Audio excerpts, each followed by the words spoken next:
நடைமுறையில் சில ப்ரொசீஜர்ஸை நம்ம வச்சுருந்தோம்.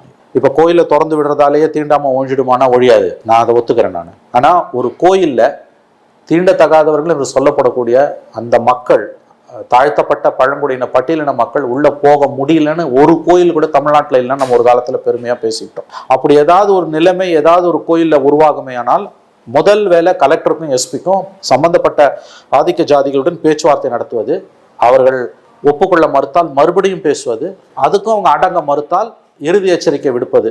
உங்களுக்கு ஒரு டைம் கொடுக்குறோம், அதுக்குள்ள நீங்களா வந்து திறந்து விட்டுருங்க, இல்லை நாங்கள் அழைச்சிட்டு போவோம். இதுதான ஒரே நடைமுறை, இதுதான காலகாலமாக பின்பற்றக்கூடிய நடைமுறை. ஆனால் இன்னைக்கு அது தலைகீழ போய் யாருக்கும் கோயில் இல்லைன்னு இழுத்து பூட்டக்கூடிய நிலைமை யார் ஆட்சியில் வந்தது? மேல்பாதி இன்சிடென்ட்லாம் ஜெயலலிதா பீரியட்லையோ எடப்பாடி பீரியட்லையோ கலைஞர் பீரியட்லையோ கிடையாதுங்க. எப்படி இது நியாயப்படுத்துவீங்க? அவங்க யாருமே தன்னை திராவிட மாடல் அரசுன்னு பேசிக்கவே இல்லைங்க. இந்த மாதிரி வந்து ஒரு ஹை மார்க்